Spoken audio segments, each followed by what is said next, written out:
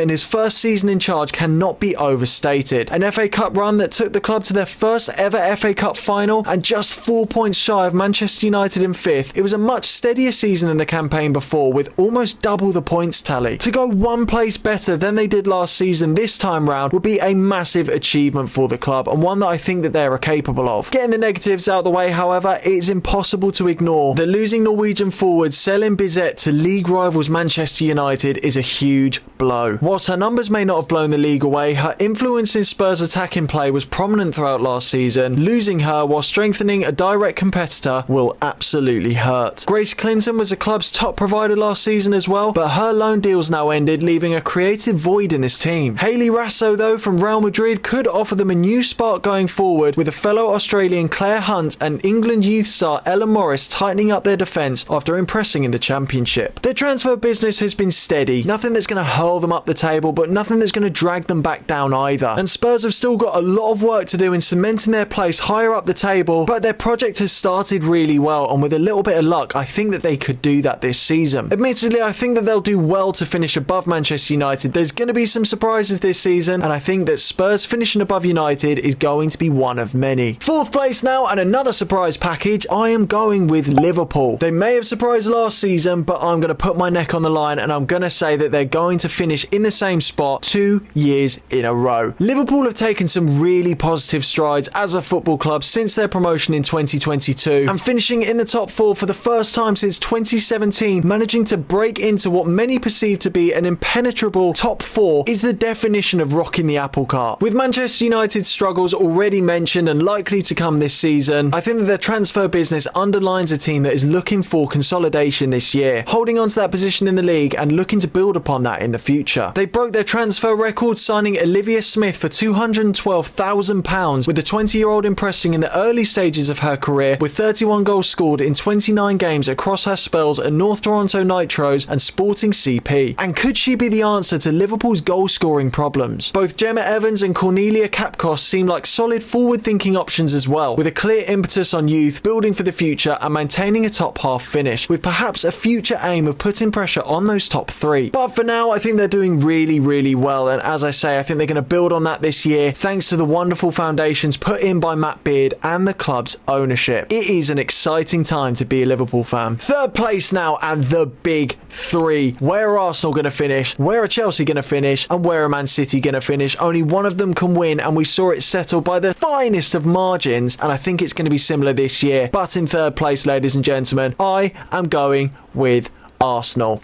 Have some of that. Now, all jokes aside, inconsistencies were Arsenal's biggest frustration last season, with their narrow FA and Conti Cup wins against Chelsea compared to their 3-1 loss towards the end of the season, essentially ruling themselves out of the title race, emphasising this dilemma. That being said, Arsenal finishing in third place was considered a disappointing league finish, but they still only lost 4 games, which just underlines how good the competition is and how tight it is at the top. The obvious talking point as far as transfers are concerned is the departure of Vivianne Miedema to title rivals Manchester City. The striker netted 6 goals in her last 2 seasons that were both plagued with injuries, perhaps an underlying reason for her departure. However, she hit well into double figures in her previous 4 fully fit seasons and is the league's record goal scorer overall. I can understand the sale, but I think it is a risk for both parties. Mariona Caldente, on the other hand, is a wonderful signing for the Gunners, with 19 goal involvements for Barcelona last season, as well as a Ballon d'Or nomination, and she will add some real quality to that Arsenal attack. They've without question strengthened their first team really well over the summer, but I still just think that they are lacking that quality that is possessed by the likes of Manchester City and Chelsea, and that's why I think that they will narrowly fall short again. They're a fantastic side and they aren't far away, but given the gap between the Gunners and the 2 sides ahead of them, I think they're just going to have to settle for third this season. But once again, don't be surprised if they outdo my predictions. As long as it's not above Chelsea, then we're fine. Now we're into the top 2. Who's going to finish runners up and who is going to win the league? You might have already guessed. It's Manchester City in second, ladies and gentlemen, and that means that Chelsea are going to be winning the league, in my opinion. And yeah, I know what you're going to say. He's wearing a Chelsea shirt. Of course he's going to say that. We'll get into it. Starting off with Manchester City, though, they are going to feel so hard done by after last season. Missing out on the league title by goal difference is ridiculous. Even more so given the efforts of the league's top goal scorer last season, Khadija Shaw's 21 goals that wasn't enough to see them over the line. Similar with Arsenal, it's going to take fine margins to catch up with Chelsea, and despite me having them in second place, it doesn't mean that it's not doable. Previously mentioned Miedema is a great bit of business for the club, although as we've already said, her injury record is of concern. She is, however, phenomenal backup for Manchester City, and with Red Hot Shaw already in the starting lineup, being able to bring a player like Miedema off the bench and having that depth in your first team is just ridiculous. Gareth Taylor has seen his side take some real positive steps forward as a football club, breaking into the top end of this league with some force, and his ambitions of bringing home a league title could very well happen this year. If City get off to a better start than they did last season and Chelsea slip up with their focus on the Champions League, then this could be theirs for the taking. But once again, this title race is going to be settled by the finest of margins, making it probably the most exciting Women's Super League ever. For me though, I think that Chelsea have just got that little bit extra in their squad, which brings us nicely on to first place. Now obviously there are some big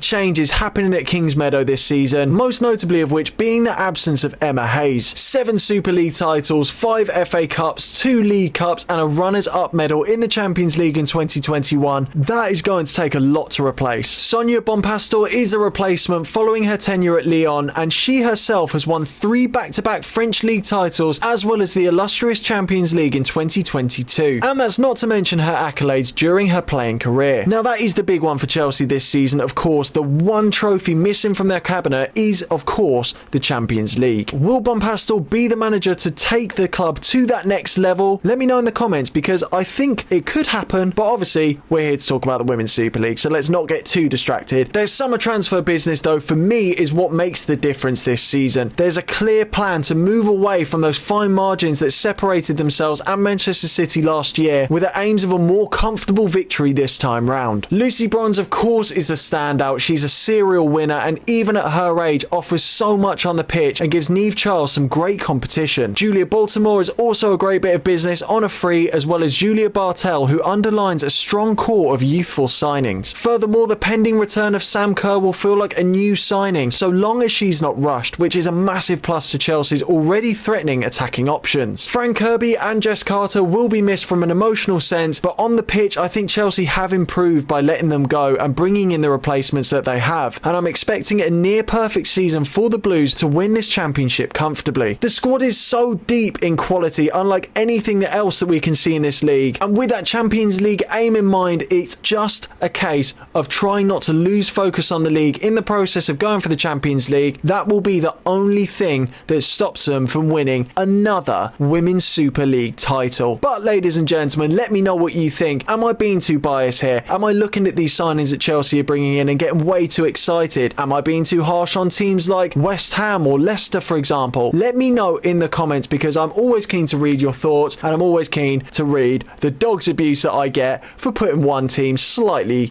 wrong compared to what you think. But we'll see, won't we? Time will tell who'll have the last laugh, me or you guys in the comments. We'll have to wait and see. But thank you very much for watching, as always, ladies and gentlemen. I hope you have enjoyed, and I will see you guys very soon for another vlog. In fact, Saturday's the next one. FA Vars action in our road to Wembley. You're not going to want to miss it. Don't forget to go and check out Ellie Soccer as well. Great company, great people, and a great product, because football shirts these days are just ridiculously overpriced. Thanks so much for watching again, ladies and gentlemen. I'll see you guys soon. Take care, peace and love.